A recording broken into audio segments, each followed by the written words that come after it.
Yo, what up? Season 2, episode 19, and we played the wrong intro, but then we fixed it. How's it going? We're having one of them days, a million things to do, not enough time to do the million things. So we're flying by the seat of our pants, and it shows. Absolutely. Facts. We got a top 10 list. We got a joke, and we got Tori down there. Somewhere. Yeah. Sup, from Tattooed Reptiles. Let's go. We'll get back to you in a second. We're going to get the joke out of the way and say what's up with the chat, and then we're going to jump into our top 10 list. That what is 3 words that devastates a man? Totally crushes him. 3 words. You're too small. Is it N? Let's take our words, man. Is it N? I mean, you're too small. Is it N? Same thing, has to do with the same thing. But if you're N and she asks you if you are N, you're devastated. You're walking out of the room. I've never had that issue, God, but we'll just see who's out here in the chat and go on from there. Leave it to Ken. Leave it to Ken. My dude. Hope all is well. Dickie Foster. I'm living off that joke tonight now. Tigers. One of the OGs. Have you ever had to ask a man if he was in for shits and giggles? No? All right. Okay. We don't have to discuss it. I've been fair. We've been good. Inquiring minds probably wanted to know that. Vamps, what's up, zombie dad?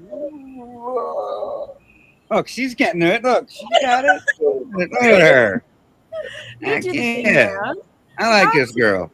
I'm fan. We got to do the thing. It's cool. Come on. Right? Last time there was someone that was Duval. Give him a Right. Duval. No. Give him a Duval. Duval. Duval. There you go. What up, man? About it. Heck yeah. Let's go. All right, you got to do this one too. This is Brave Adventure. What I do for Brave is I grab my shirt. What up, Brave? Okay. All right. You ready? You didn't prepare me that much. Hold on now.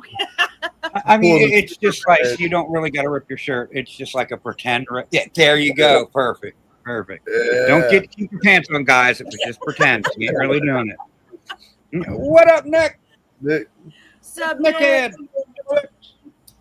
That's the homie. One of the RWO homies. Bosa. There's the fam. Good vibes sent your way, brother. Facts. Hopefully see you at Daytona, Bosa. So I'm going to see you there. Absolutely. Shawnacana, always a pleasure to see you. So jealous of y'all. Are you going to Daytona this year? No, I'm not. I'm so upset. Not in the plans this year. I've got a busy September coming up, so no Daytona for me. All right. What up, Mission Morse? Oh, John out there in Texas. We'll see him in Daytona for sure. Chat's popping tonight. That's the way we like it. There's the homie Jay from Green Line. What's up, brother? Always appreciate you.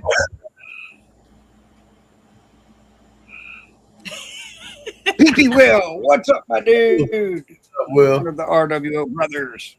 Hope all is well. Come on. There's the brother Tommy from Ewok. Tommy, what up, dude? Hey, Ken, you want me to just help you out here? Well, if you want to do it, you could do it. I mean, it's all good. It's the Forge fam with John. Go. What's up, Forge fam? Did you do Blakers? You got Blakers? Yeah, I did Blakers. We didn't do James Perry. James Perry, Silent Assassin. What's up, my dude? What's up? Appreciate it. What up?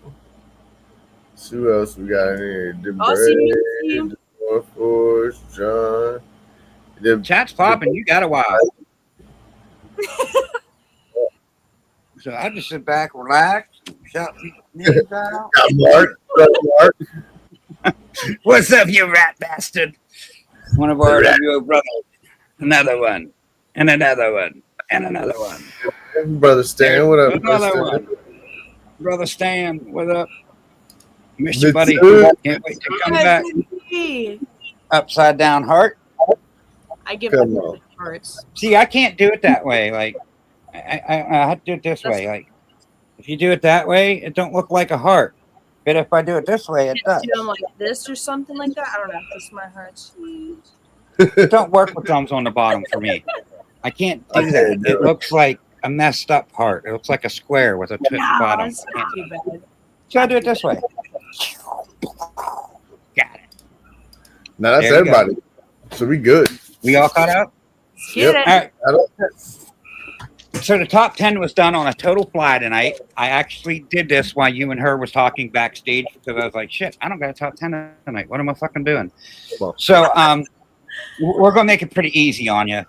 The top 10 most populated cities in the United States. most I think it should be populated. pretty easy. Most Population. populated cities in the United Is it- States. Not it's like- states, cities. It's like populated state. people, reptiles, or lost, what? like No, populated with people. Like, Okay. where do people live the most in the Los United States? learn You that say one. LA, you're starting out with LA? LA's Yeah. number 2 on the list.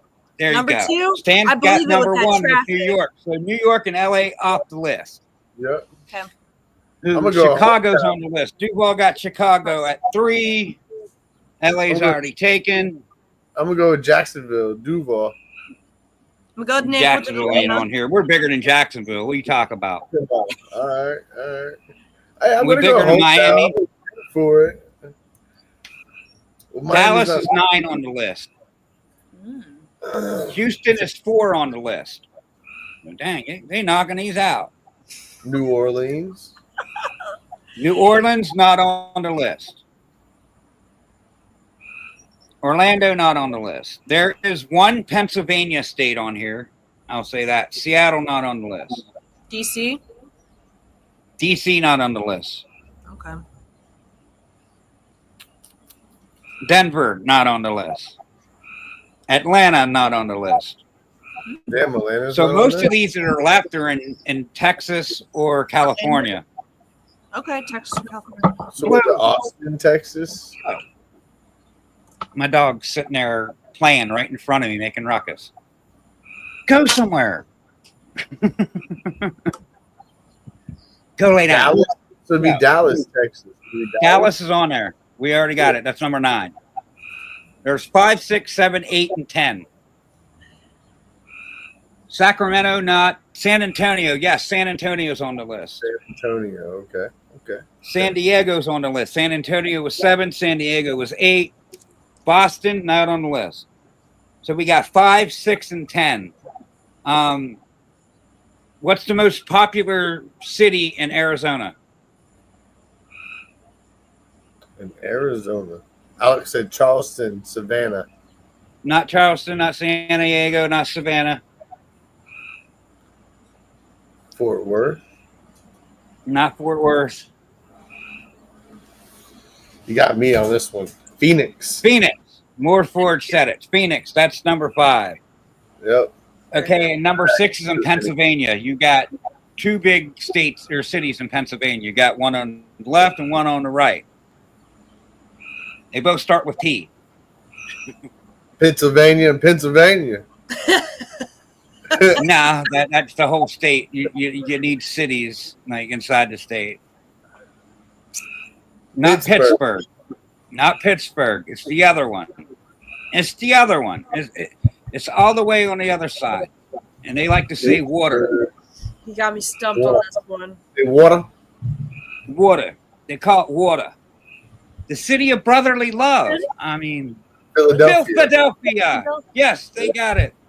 Notice I said Philly. Philadelphia because Philadelphia is dirty as fuck. You go to that city, you think it's a nice city, and no, you see cars jacked up on blocks and stuff. It's a dirty city. I don't like Philadelphia. Got good food. It's good for an in and out, but don't stay. Philadelphia, number Not 6. to stay. He said not to stay. So, guys, if you ever go to Philadelphia, now you know. Never been. Yeah, don't stay I'm there. not Go somewhere else. Go somewhere else to stay. Go up to Allentown. It's a little bit better to stay, but don't stay in Alright. Philly. Putting All that right, in the my last ones. Number 10, it's in California.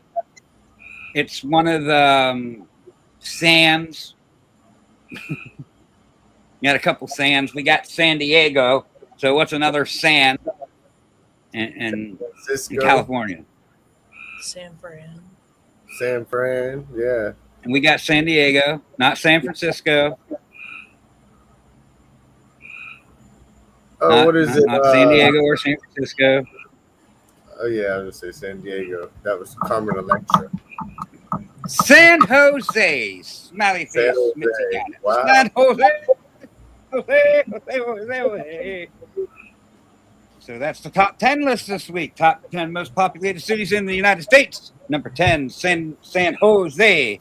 Number 9, Dallas. Number 8, San Diego. 7, San Antonio. 6, Philly. 5, Phoenix. 4, Houston. 3, Chi-Town, Chicago. 2, LA. 1, New York. Go. Come on. Alex said, I don't like this game. I'm sorry. You got one, didn't you? No, she didn't get one. Oh, I'm sorry. I'm sorry that you didn't get it. You should have said Philadelphia instead of Pittsburgh for once in your life, because Pittsburgh's a much better city. I don't know why Pittsburgh wasn't on here and fit Philly. But Philly's more populated, I guess. It's population, yeah. Anyway, You said population. Yeah, it's population. So we're done with that hoopla. How you doing down there, Tori? Like, let's talk about you a little bit. I'm hanging out. I'm vibing. Little change of scenery today. Got the coati that's screaming inside with the dogs. So chilling outside instead with the rock iguana. So I'm just kind of hanging out today, seeing what's up with you guys. It's been busy and they're only getting busier. So yeah, just hanging out. Come on. Right? Yeah, I just had one of them days where it just didn't stop. Nothing worked, and everything took entirely too much long time. And like, yeah, so I'm here. We barely made it for the RWO takeover, like over on the OTP Out the Plank podcast. So if you missed it, go over there, give that show a like, a follow, watch it. Pretty cool show. We had some laughs, some good times, gave away some merch, a couple snakes. All good. Nice. Come on. That's some good stuff. Oh, y'all hear my frogs? Oh, yeah. Is that what that is? A frog? Yeah, that's a frog. That's a wild frog. Frogs are a great indicator that you have an awesome ecosystem. So if you have frogs, it means that your ecosystem is thriving. Let's go. Oh, I didn't know that. Mm-hmm. It means so everything if you have frogs, is balanced. Mm-hmm. So if you have frogs and they're croaking, that means everything's all right? Like everything's all good? Mm-hmm.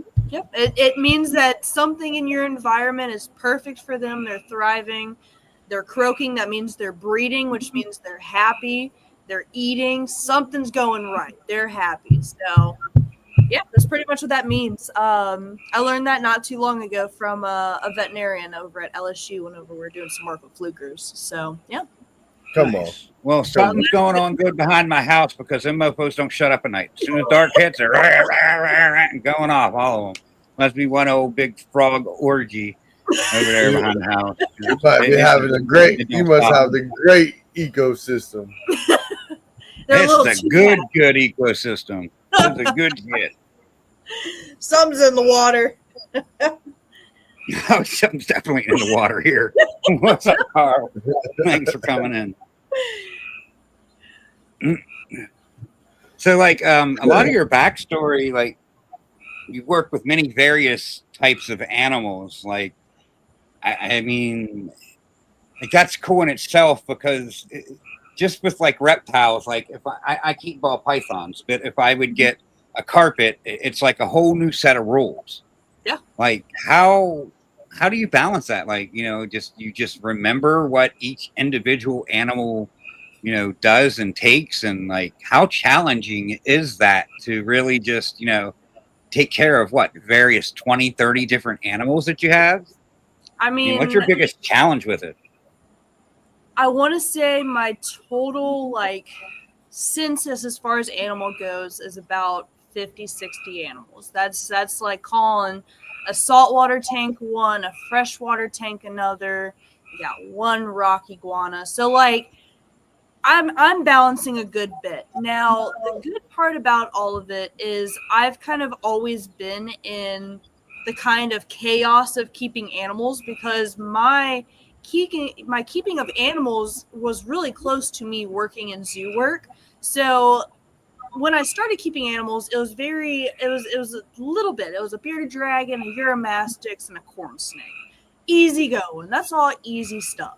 And then I get into the zoo world, and we're talking about bearded dragons and savanna monitors, and then you got your snakes. So like, you had that variety of a diet, and I just kind of got into the pace of being able to make multiple diets in one sitting for my week. And so now I'm just kind of like, pull it out the fridge, let it thaw for the most part, give it to them. Give it to them fresh if I can, give it to them frozen if I have to. So we have a balance here, and I've always told myself, if we're going to do this, we're going to do it right. So for those that follow me, y'all might have seen on my story recently, I had fed this rock iguana easily about 6 different fruits and about 5 different vegetables the other day.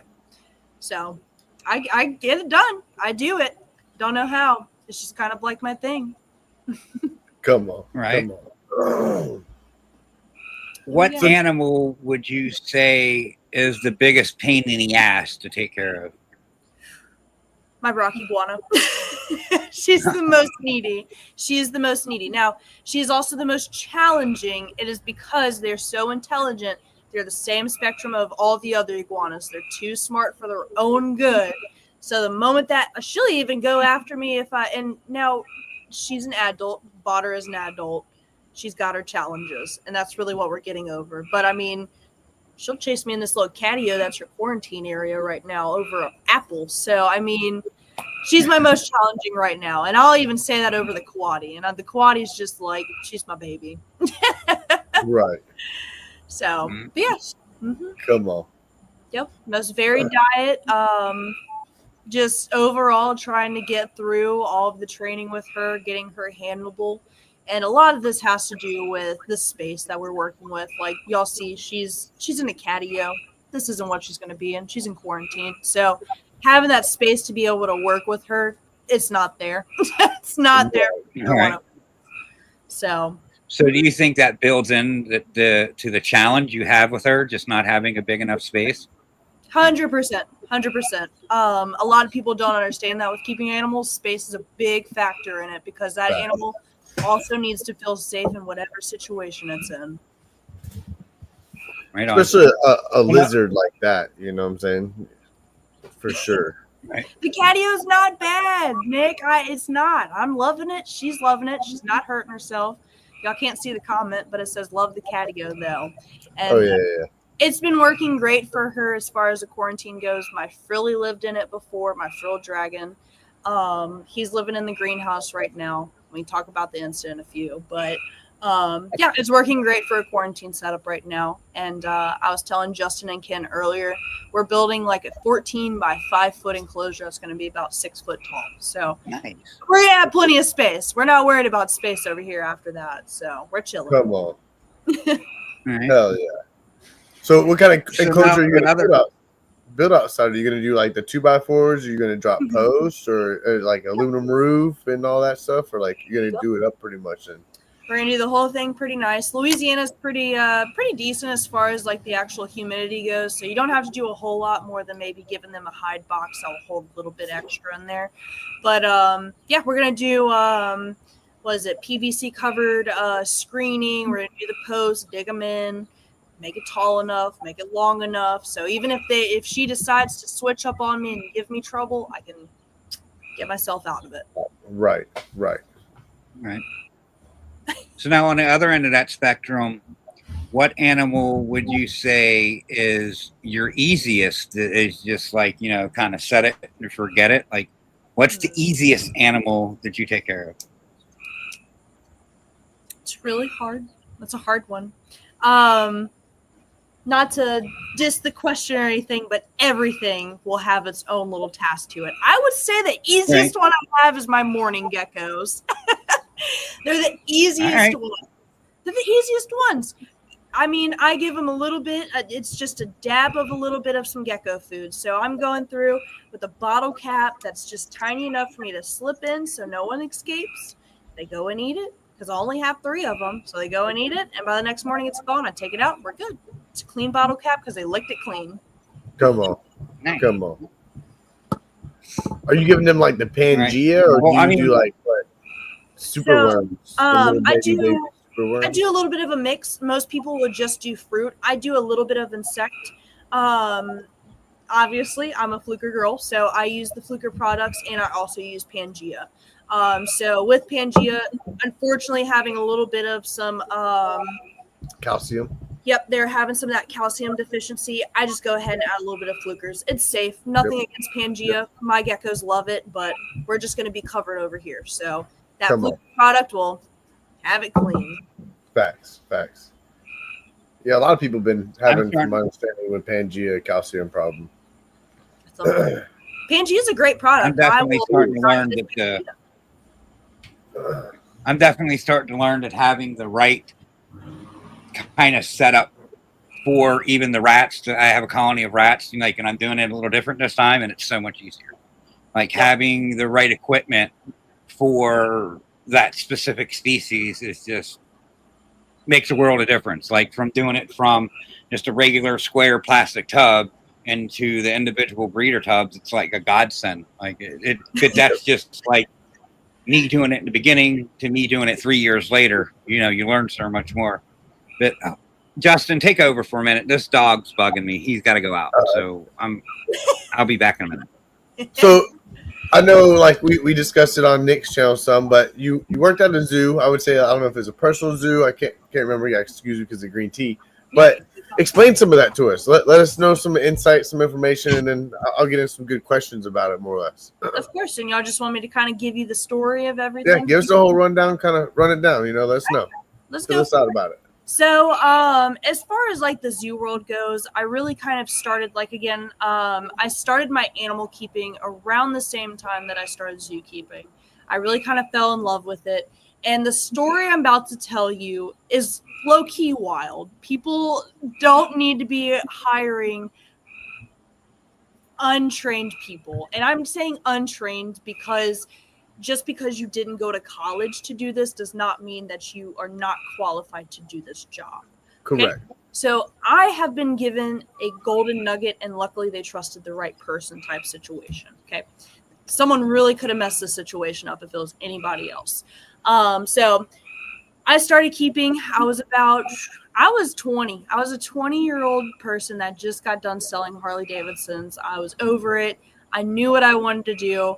The thing is your accredited zoos just don't pay enough. That's always going to be the problem for the most part that every zookeeper is going to battle. So if you're opening a zoo, pay your keepers right. Okay, please. Come on. So I never went for an accredited zoo. There is this chain of aquariums. They're called Blue Zoo. They are little aquariums that are in malls. They're built into like 3 or 4 stores, and they have sharks. They have black-tip sharks. They'll have stingray touch pool. It's a pretty common like aquarium setup that you can touch things, and it is educational to its point. But private zoos love to drop the ball on the main purpose of this, which is bringing awareness to these animals. Now, I was just excited, and so I took it. I took it and I ran. I was like, listen, I don't have the biggest list of animals, but let's do this. And they took it. And so I actually was the first employee at this location. It was the Baton Rouge location in the Mall of Louisiana. And I got to build this aquarium out. So I did learn a lot. I have to say this. I got to build things such as a shipping container for black-tip sharks. I got to move stingrays. I got to associate with Georgia Aquarium and learn things from them. So there were positive associations with working in this environment. But let's bring it back to the top two. So I was working for what is considered a private zoo. That is what it is. This is a private-owned person that owns this facility, and these are technically all licensed to him as his not going to say pets because they're not pets, but they're licensed to him. They're his. Right. So this is considered a private zoo. So I started with Blue Zoo. I had touched base a little bit, I think, with you guys about the 12-foot snake escaping. We lost a 12-foot snake in this private zoo. And again, little old 20-year-old Tori put all of her snake knowledge together, and we found this 12-foot snake with the help of some guys. And again, we're in the mall. We're in the Mall of Louisiana. So it's situations like that you get yourself into with these little corporations. They don't know how to handle these weird situations, because again, we're not just battling find the animal, we're battling PR issues. I mean, I was sick for 4 days straight because I was so neurotic, and people thought it was funny to send memes. So, like, Jeez. working in a private zoo is not the easiest thing that happened to me. And a lot of people ask me if that's the route they should take. That's not the route you should take. And this is honestly a big truth that happens behind private zoo doors, if not worse. There's a lot of bad that does happen behind zoos, but there's also a lot of good, and we'll touch base on that too. So I see Python Portal's comment. I promise you there is good to this. I promise you. I've done things such as I've witnessed what kind of octopus was she? I've witnessed an octopus give birth, and then we distributed her babies to different zoos. That's really cool. We've done stuff like that. We've bred dart frogs and distributed them to the actually accredited zoos before. I have witnessed stingrays give birth before. Again, rehomed to a better facility. So you have these positions where you're in this private facility where you're living life, you're on the TP, but again, let's look at it from the other side. You go, well, didn't you just deal with the 12-foot snake running away? And you go, yeah. So that's kind of the reality that I was dealt with for 3 years, was this uphill battle, but everything's awesome, but also everything's kind of crashing. And then you run into, oh, well, now I'm getting told that I can't have as much money, but now we're opening another facility. So you get into a position where you're really distraught about what you need to do. And being a 20-year-old, it was very hard to feel okay with everything that was going on, because again, I'm learning what's going on with these animals. I'm taking care of my animals at home. I'm researching on my own time because the facility is not providing for me. I'm learning what they should versus what they shouldn't do versus what all these other zookeepers are saying. So, like, it's a lot. It's a lot for someone that's young. And so as time went on, I continued to build my little resume. I continued to work with all of these little organizations that maybe they worked on conservation, maybe they worked on venomous snakes, maybe they worked on snake education. And then I'd go and talk to little boutiques at reptile expos and get to learn them. So I really kind of took that position of me being a reptile keeper, branched it into so much more, and eventually I had enough people in my corner that were like, hey, it's okay if you want to go do this, which was pretty much leave my babies behind and go find something else. And so, unfortunately, that's what I did. I sat down and I had the honest conversation with myself, my fiance, a couple of my friends, and I'm like, listen, this is hard. This is a lot to deal with. Separating yourself with something that you've raised from a baby, something that has been your life story for 3 years. So, I didn't know what to do with myself. I just knew that it was almost time to be done because I was tired of chasing the wrong direction. I was just kind of over it. Right. I was approaching 23. I just felt it in my gut. I was like, I can stay pacing this race, but what is it going to do for me at the end of the day? Because at the end of the day, this guy that owns all of these animals, he's not going to let them die. He's not going to let them die. He's going to sell them out before he lets them die. So at the end of the day, I taught myself the hard truth about these private zoos, and it's these people paid for them. They're not going to let them die. And if Right. that's a shame on them. That's really a shame on them, and it's going to be noticeable too. That's gonna be known, and they're just losing money and throwing it out the door, more or less, which is dumb on their part. Yeah, these people, they're business people. That's the terrible part about animal people, is they're usually a business person, and they're going to know how to play their cards right.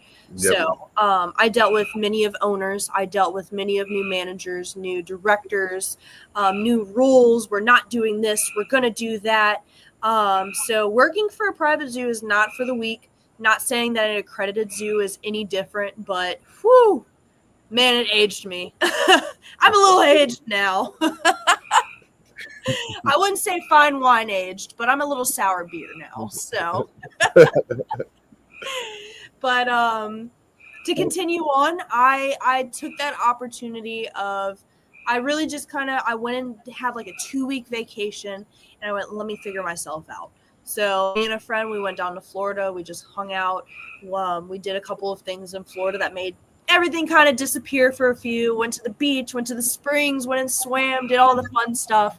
Accidentally booked a pirate adventure when we meant to take a dolphin tour. So like we were just we were having a great time. And she was in the same position because she actually was the saltwater manager at the time. So she was like, I'm feeling it too, man. And so we both sat down. We had a talk. That was the last conversation I had, where I went, well, I was scrolling on Indeed, and I came across another zoo. And what was hypocritical about me is there's a zoo. Let me go back a little bit. There's a private zoo that used to be called, I'll say the acronym, BHP. They are located in Ethel, Louisiana. They have recently changed their name. I'm not going to state it. And I'm not necessarily under an NDA anymore, but we're just not going to stir the pot that much. I had way more positives with Blue Zoo than I did BHP. I had to catch myself.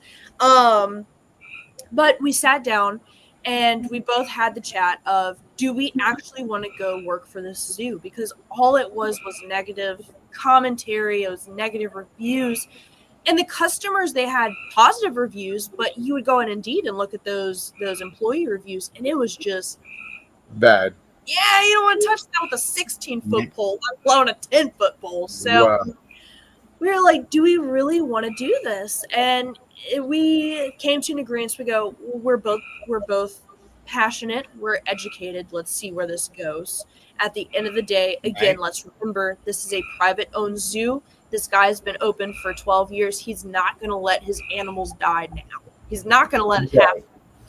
And so,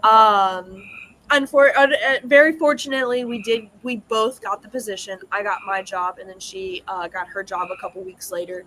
And then I was it was the animal care director. So I was over all the zookeepers and the main display animals. There was animal caretaking, and then there was the tour guide section where they would take more tours and let you pet more animals. So I was on the more exotic side of things as far as like lynx. I had different owls. I had capybara. I had tapirs. I had all kinds of things. I had a cassowary. So I had all kinds of things that were underneath my plate, which feeds into the whole, I have all these animals. It's kind of second nature for me to literally chop up 10 different salads. Like, kind of gotten secondhand for me at this point. And we'll get into it. And so back to the private zoo life. I got my job. And the crazy part to me that will always stick is I was able to sell these people on trust and the concept that I'm going to study in my free time. That is what got me this job. I managed reptiles and part of an aquarium for 3 years. I have never dealt with mammals before besides parakeets. Okay. I've managed before, but as far as your animals go, I'll have to use my free time. And they literally ran. They took it and they ran, which is the craziest thing to me. Now, that's crazy. We're not talking about a little green tree python. We're not talking about a 12-foot Burmese.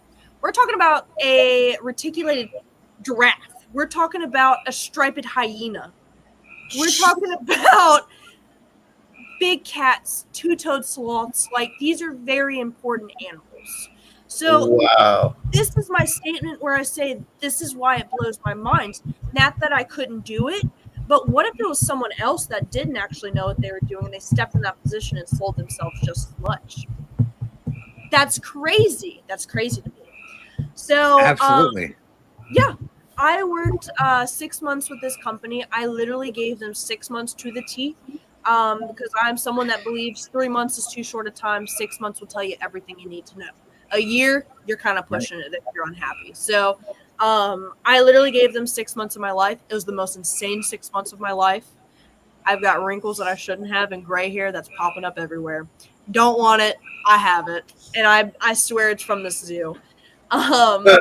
So, I mean, I dealt with a lot. I had to lie to a lot of my zookeepers because my director would demand me to do it or would fire me.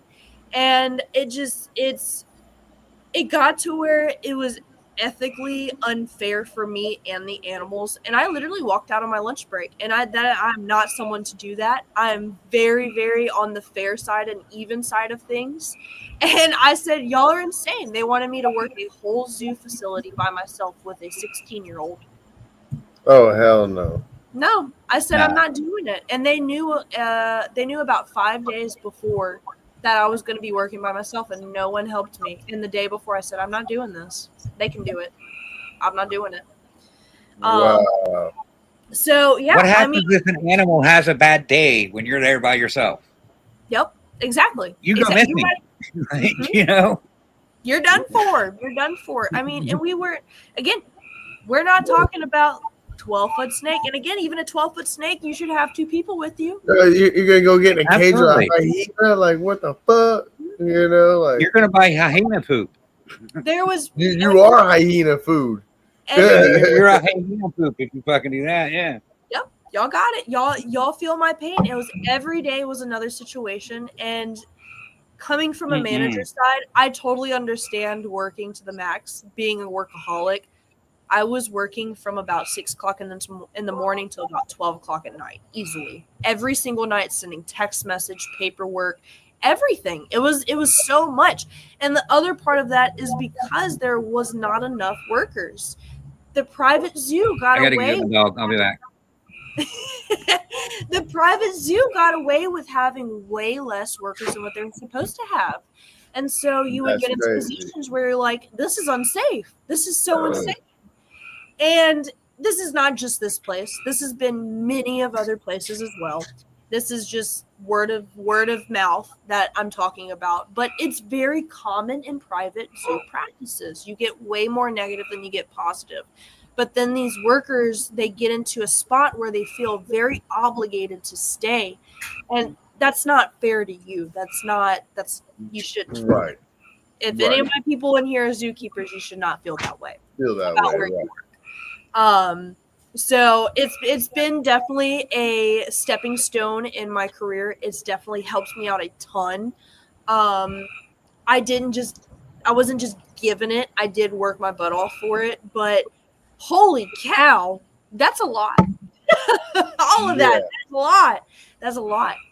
So met some amazing people. I'm friends with most of those people still. But it's really sad because you see literally a cycle. I call it the cycle of zookeepers. You see this new group of zookeepers that come in, they go and work for Barn Hill, and then they just get flushed out, and you see them all go join like the local zoo that pays the minimum because they're accredited and they can't afford more than $12 an hour. So you see your friends that are now struggling, but they want to stay in that work, and you go, I know you're struggling. I'm so sorry. I know you're struggling. So wow, work is a lot, man. It's impacting. It was only 4 years of my life. That was it. It feels like forever. So if you have zookeeper dreams, don't let me crush them. Just please watch out for your red flags before you go do anything. Please watch for your red flags. Don't support these people. Just because you have a positive comment on their review does not mean it's a good place. I promise you. You know how many people think that an otter biting you is good? There's plenty of people that will give you a 5-star review because an otter bit them and they think it is cute. That otter is not biting you because they think it's cute. They're biting you because they're having a response for a reason. Right. They're not biting you Right. because they, just for the fun of it. They're biting you because they don't want you near them. Yep, you're doing something, and if they are biting you for fun, they're going to do it again and again and again because you're reacting. So, Right. a little private zoo that I worked for, the BHP place, they would do otter swims. And more than likely, the otter would be overworked, and then the otter would not want to swim. They would rather bite the customer, and the customer wouldn't care, which is cool for the company, not cool for the otter. And we're here for the otter and your experience. Okay. Right. Yeah. So, very much situations like that. But again, it's more them getting the money for them coming to see the animal that they're worried about, Yep. And you're working everything you can to try and make that situation as best as possible. And it can't. Yeah. Yeah, But there's again, got to be a point where that otter or whatever animal is just going to be like, screw off. I'm not doing this. They have a mind of their own, and yeah, you could somewhat train them, but they still have a wild side. When enough's, they're going to tell you enough's enough. Yep. So that's the crazy side of the private zoo. But again, I had plenty of positives. I've had great experiences with such as training. I had a very special bond with penguins. I had 2 African penguins. They adored me. I had a great bond with them. Specifically, I had a female named Ruby. She didn't like anyone else besides one other lady. And me and Ruby, we would get things done. We would be able to train together. She would take her medicine as she needed. It was great. It was very rewarding. And I'd be able to love that animal the way that no one else would be able to do. And I had keepers that would be able to do things with macaws that I would never be able to do because that macaw hates my guts. So like, it is very rewarding to its extent. I have stories that I tell people all the time.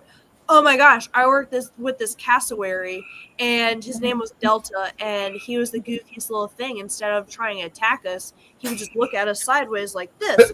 Now you might think he's looking at you crazy, but like he would literally just stand there and look at you, and he'd just be studying you. Now that's a little scary. I'm not gonna lie, that is a little scary, but you get used to it. You get used to that type of situation where you go, okay, no, he's never done this before. He's aware of what he's doing, but he's just looking at us. So let's get this done. Let's move out.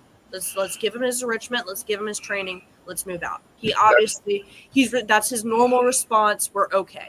It's a normal response. He does it every day. That's normal for him. That says it's okay. Cool. Let's keep going.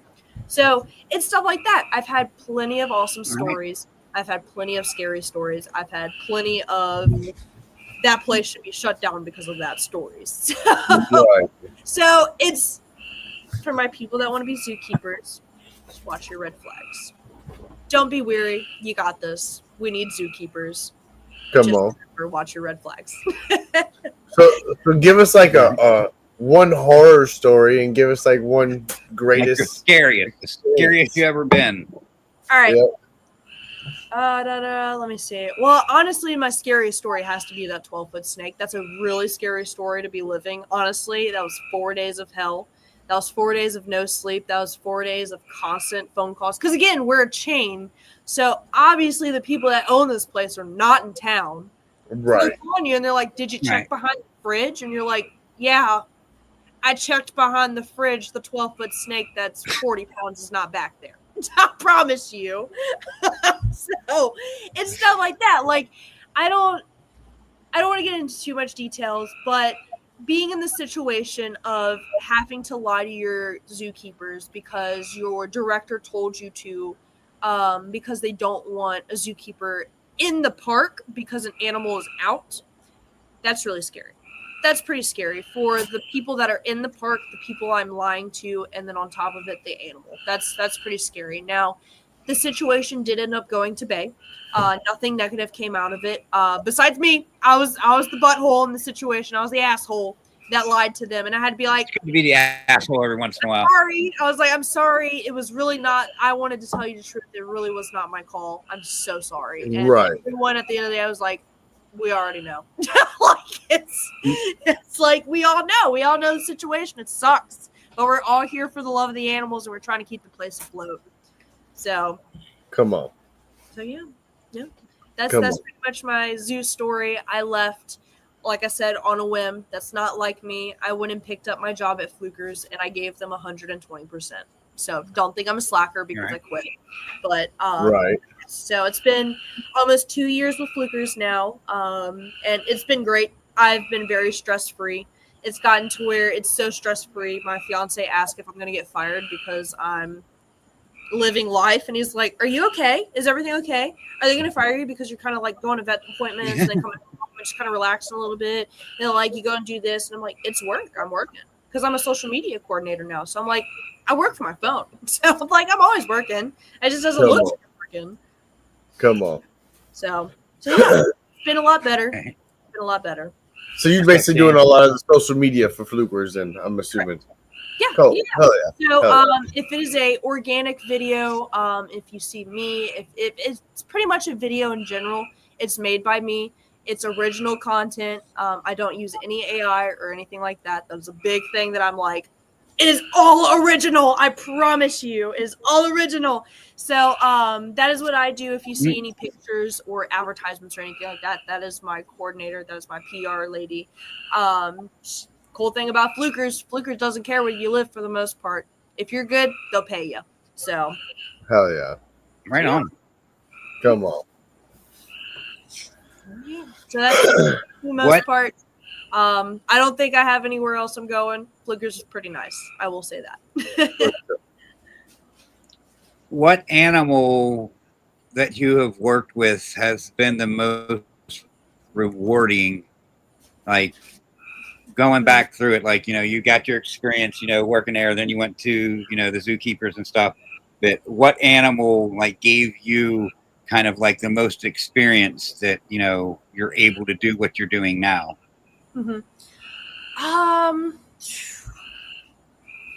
Honestly, they are all in such different classes because the way that the private zoo was formed, if you worked on that animal care side, you got to work with everything. Now, so Right. I can take my whole experience. I worked with hoofstock. I worked with primate, a little bit of the primate side of things. I worked with a little bit of the cat side of things. I would have to say that honestly, the cats probably gave me the most of my skills. Cats are they're very tedious. They're very nervous. They're very all over the place. Right. Having a cat kind of come to bay and not necessarily be under you or just you demand things, but to listen and to respect you and to respond. I've had plenty of situations where different cats, they go, oh, you're not going to do anything crazy? Okay. And so like I'll get a reward out of it and they'll get just as much of a reward as well. So I'll be able to go handle that cat a little bit differently. I'll be able to give it a shot or its medicine a little bit better. So not necessarily that I had a big, extreme, overwhelming situation that made me feel better, but touching all of those different animals every day and still getting traction with certain animals was rewarding enough for me to go, this is awesome. This is really good. This is worth working here every single day. So that's the unfortunate part. That's the sad part about not being steward. But I have plenty of animals. So hell yeah. So yeah. Right. Mark asked, how many frogs do you have? I guess I'm supposed to be frogs. Are we talking about the wild ones too that are on the podcast? I technically have 3 frogs. I have dumpy frogs, I have Pac-Man frogs, and I have dart frogs. Dart frogs are my most specialty. I've worked with them the longest. They're probably my favorite, my go-to. My dumpies, they literally just live here. They're dumpies. What else are they gonna do? Same with my Pac-Man. Right. But to reiterate, the frogs just means my environment must be pretty happy, and all the bugs eating me up are a good sign of that. Plenty of food for them. But yeah, my dart frogs, I was mentored by a guy that he had about 65 species of dart frogs, if not more. Nice. I mentored through all of my Blue Zoo years. Like I said, previously, anytime I got the chance to mentor, internship, work with a group, coordinate something, collaborate, I was doing it. I was working with them. And that really kind of got me in the spot that I am and all the supporters that I do have locally. Because, I mean, it's taken me a while to collect my social gathering. But locally, I have all my friends that support me now, which is really nice. I can pretty much go to Petco and be like, "Oh, do you know so and so?" And they're like, "Yeah." And I'm like, "Cool, I know him too." Hell yeah. But yeah, so my friend he mentored me. He had multiple species of dart frogs. Kept them all through my zookeeping years. I have one tattooed in memory of him because he did unfortunately pass. I think Justin knows this, but Ken, he had a dart frog that was imported in like 1990, and the last year that he was alive, it was still breeding for him. It was Wow. an accident when he imported it. That is crazy. Wow. There's no telling how old it actually is, but it totally moved over to captivity with no problem and continued breeding and is still alive from my understanding. I don't know what zoo facility it's at. Like I said, he passed on. All of his dart frogs went to different facilities, but yeah, Wow. it's cool stuff like that. It's really cool. That is wicked. That is wicked. I mean, I thought dart frogs and like any frogs, I thought their lifespan was only maybe 5 to 8 years, something like that. I mean, that's decades. Mm-hmm. We're talking about long term. I mean, it's not the first time I've heard of long-lived animals, but it just reflects how that care really went, what he really did for that care. That's extreme care. He really took care of them no matter what. I mean, we had times where we're Louisiana, we get hurricanes, we lose power for, Justin knows about it. I don't know where you are, Ken, but I mean, he went through. You don't got to talk to me about losing power. I'm in the sticks of Pennsylvania. We lose power for 2 or 3 days at a time. You I mean, it's never been that long, but going 4 days without power, like, that's getting old. You know? It's rough.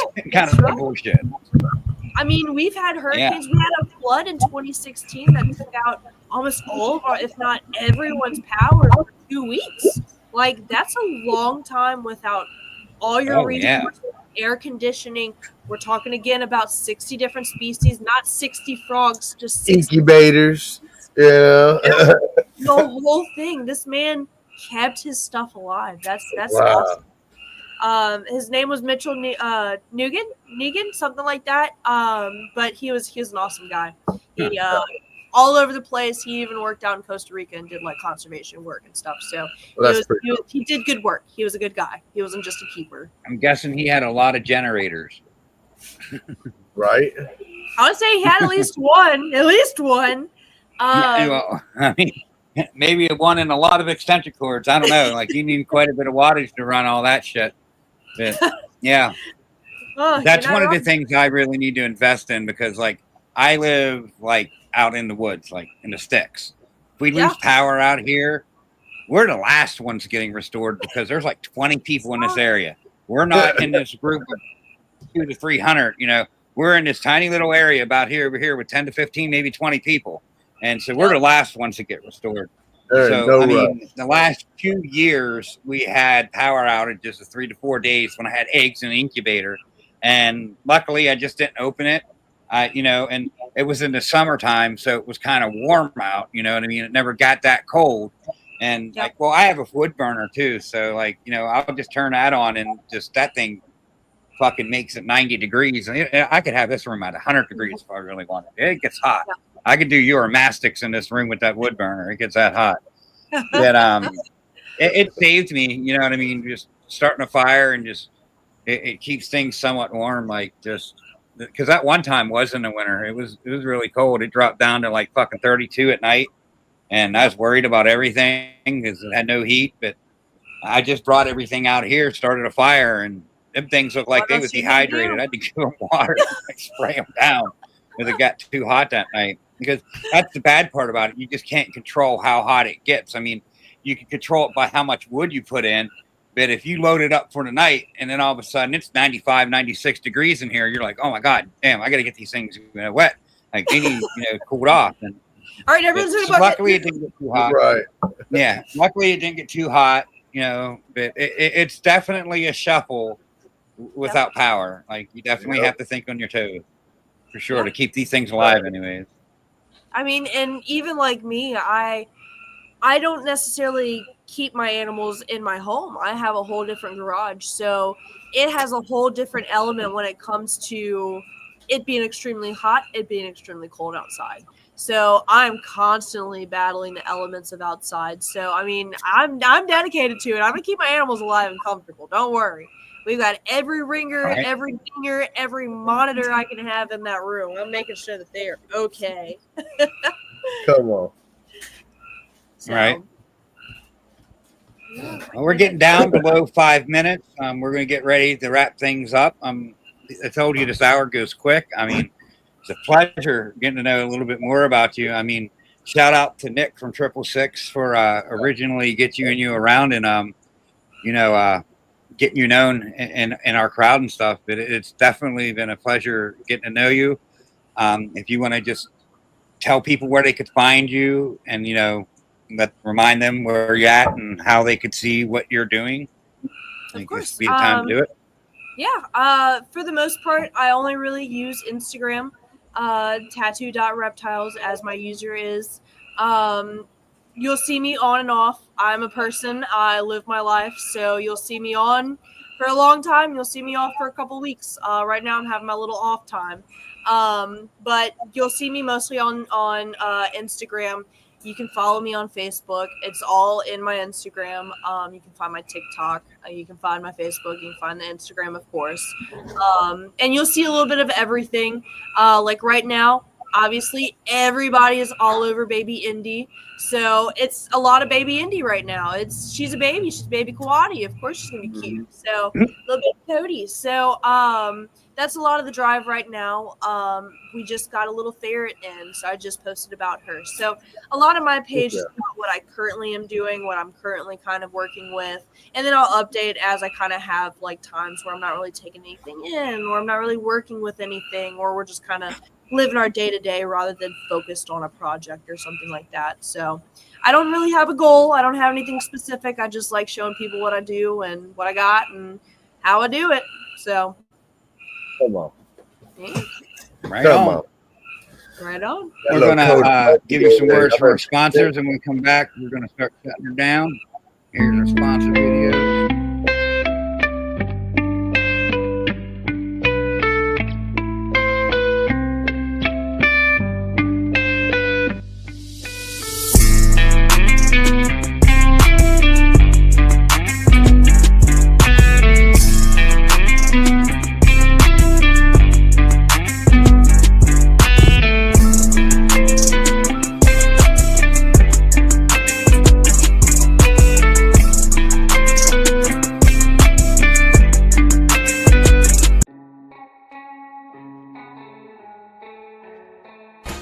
Vision Products has developed the slotted stainless steel Versa Rack, the best rack at the best price. The slotted stainless steel Versa Rack allows you to place multiple overhead light and heat sources above your breeding tubs. Couple this with optional Vision heat cables to also provide an underbelly heat source. Each pin of the rack design, making it modular, affordable, and easy to assemble. This design avoids expensive welding, yet maintains rigid strength and durability. Countless hours of design and prototyping led to the perfect end plate design to make the rack strong, easy to assemble, and keep manufacturing and shipping costs low.